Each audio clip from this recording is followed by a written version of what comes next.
Tuhan Yesus, Engkaulah alasanku untuk bersyukur. Biarlah hatiku adalah hati yang terus belajar bersyukur atas segala suka maupun duka kehidupanku. Biarlah ku persembahkan rasa syukurku hari ini buat segala rahmat kehidupan yang aku terima sampai saat ini. Biarlah persembahanku ini berkenan di hati-Mu. Dalam nama Bapa dan Putera dan Roh Kudus. Amin. Salam damai sejahtera saudara-saudaraku yang terkasih, pencinta firman Tuhan. Berjumpa kembali dengan Bible Learning with Father Joseph. Saudara-saudaraku yang terkasih, apa kabar Anda hari ini?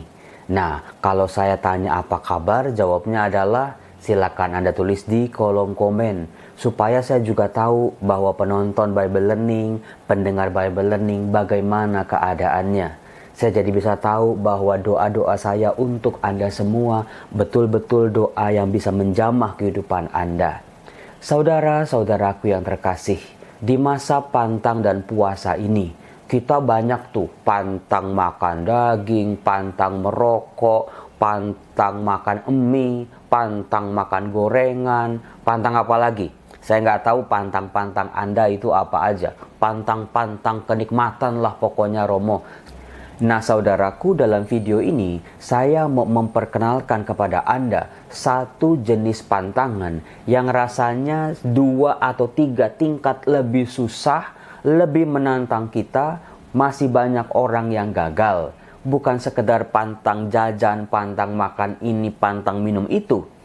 Tetapi sabda Tuhan yang kita baca, yang kita renungkan, yang mencoba kita hidupi dalam kehidupan kita, mengajak kita juga untuk punya hati yang bersyukur. Nah, punya hati yang bersyukur Romo, memang susahnya setengah mati juga. Ya kalau semuanya serba ada. Kalau duit di dalam dompet, di dalam rekening selalu terisi. Kalau semuanya kesehatan kita baik-baik saja. Masih lincah, masih bisa bergerak, masih bisa kemana-mana. Ya kalau Romo, minyak goreng itu masih gampang untuk ditemukan. Saudara-saudaraku, ketika hidup kita serba berkecukupan, gampang untuk bersyukur. Meskipun tidak sedikit orang yang lupa bersyukur. Tetapi tantangannya adalah ketika hidup kita sedang tidak baik-baik saja. Sakit penyakit, kegagalan, kebangkrutan, perselisihan, konflik, amarah, kekecewaan, dan lain sebagainya. Itu semua semakin menjauhkan kita untuk bisa bersyukur. Seolah-olah aneka macam persoalan hidup, tantangan hidup, pergulatan hidup menjadi toksik, menjadi racun kita sehingga hati kita tidak bisa bersyukur. Nah, saudara-saudaraku, pada video kali ini kita akan ditemani oleh surat kepada orang Ibrani bab 13 ayat 1 sampai 16.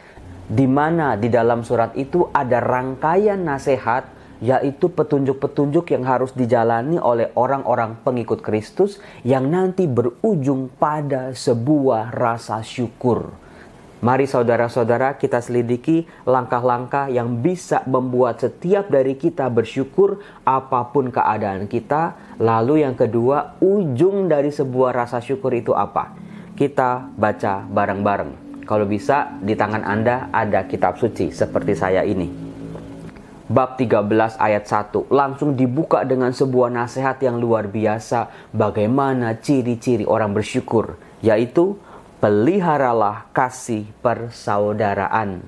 Orang yang mampu bersyukur adalah orang yang bisa bersaudara dengan yang lain. Bisa bersaudara dengan yang lain artinya hubungannya baik. Kalau komunikasi enak, nggak pakai emosi, nggak pakai ngegas. Kalau ngomong sama orang lain, ototnya itu nggak usah dikeluar-keluarin. Dengan bahasa kasih kita bisa bersaudara, kita bisa menjalin tali persaudaraan dengan semua orang. Jadi langkah pertama supaya kita bisa bersyukur adalah coba mulai dari sekarang kita jalin persaudaraan. Mula-mula pasti dengan keluarga kecil kita, dengan orang tua kita, dengan anak-anak kita, dengan tetangga kita, dengan teman-teman di gereja, dengan teman-teman di kantor, di tempat kerja, atau juga dengan orang-orang di jalanan. Bagaimana kita belajar bersyukur dengan cara mampu berelasi yang baik. Segala konflik, kebencian, kekecewaan, kemarahan, hilangin. Karena itulah yang bisa membuat hati kita beku, tidak bisa bersyukur. Itu yang pertama. Lalu yang kedua, dikatakan di ayat 2 langsung. Jangan kamu lupa memberi tumpangan kepada orang.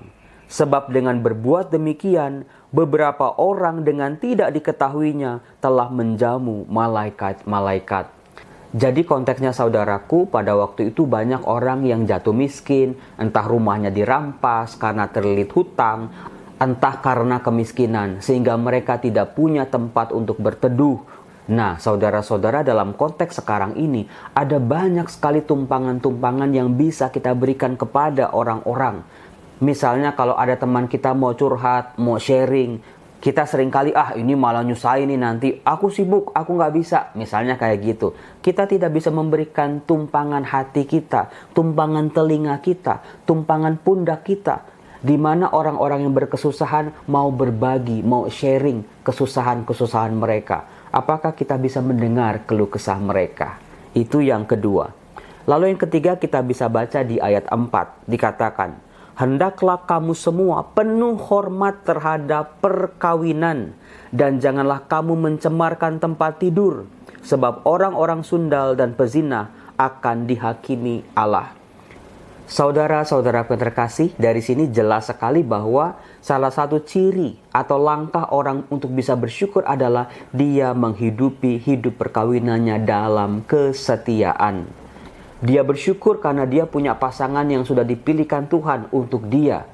Dia bisa menjalin relasi suami istri yang sehat. Dalam perkawinan, hendaklah suami berjuang membahagiakan istri. Demikian juga istri berjuang juga membahagiakan suami.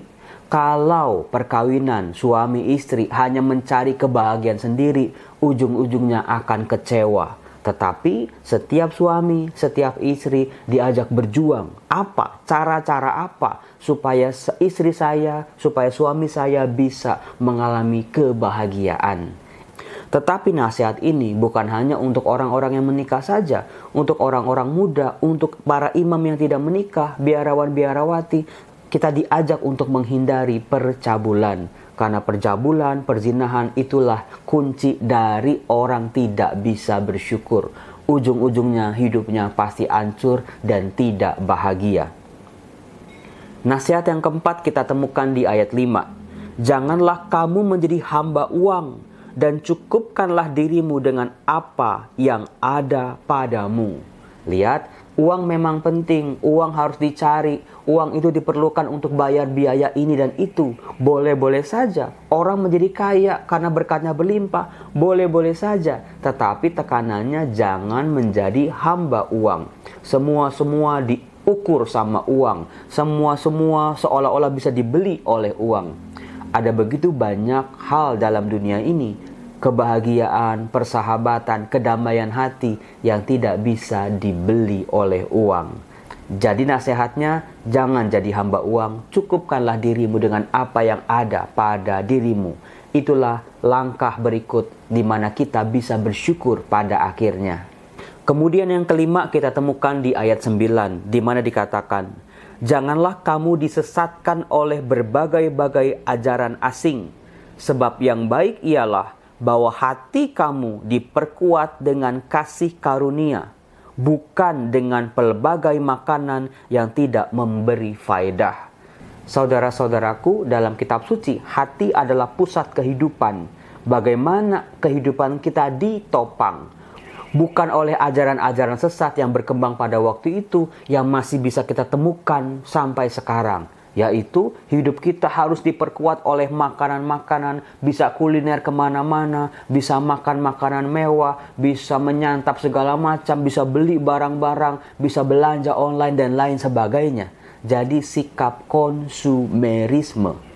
Sekarang ada begitu banyak sekali tawaran-tawaran dari belanja-belanja online. Kita bisa lihatlah yang warna merah, warna hijau, warna biru, warna oranye. Kita bisa pilih. Tetapi hati-hati, kalau kita tidak sadar, kita bisa jatuh pada sikap konsumerisme. Maka nasihat di ayat 9 ini sangat penting buat kita. Kuatkanlah hatimu, Hidup kita ditopang oleh kasih karunia Allah.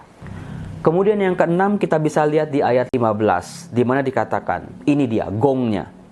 Sebab itu marilah kita oleh Dia senantiasa mempersembahkan korban syukur kepada Allah, yaitu ucapan bibir yang memuliakan namanya. Saudara-saudara, di sini rasa syukur itu tercermin dari apa yang kita katakan dalam kehidupan kita sehari-hari. Disinilah yang mau saya ajak, di masa pantang puasa ini kita diajak untuk pantang mengeluh, tetapi belajar bersyukur. Hati yang bersyukur tercermin dari kata-kata kita kepada orang tua, kepada anak, kepada semua orang. Apakah kata-kata kita ini mencerminkan sebuah hidup yang bersyukur? Jadi silakan periksa kata-kata kita sepanjang hari itu isinya lebih banyak keluhan, amarah, kebencian, atau rasa syukur. Nah, yang ketujuh, yang terakhir kita bisa lihat di ayat 16, di mana dikatakan, janganlah kamu lupa berbuat baik dan memberi bantuan, sebab korban-korban yang demikianlah yang berkenan kepada Allah. Jadi salah satu ciri orang yang hidupnya penuh dengan syukur adalah dia rajin berbuat baik sebagai persembahan hidupnya kepada Allah. Saudara-saudara, itulah 7 ciri orang yang hidupnya penuh dengan syukur. Maka mari kita melatih, mulai hari ini kita pantang mengeluh, pantang mengeluarkan kata-kata yang jahat, kata-kata yang negatif, kata-kata yang bisa menjadi racun buat sesama. Tetapi kata-kata yang keluar dari mulut kita mengalir dari hati kita yang penuh dengan rasa syukur. Kata-kata itulah yang akan memberikan rahmat, kedamaian, dan sukacita. Salam damai sejahtera, Tuhan Yesus memberkati. Salam.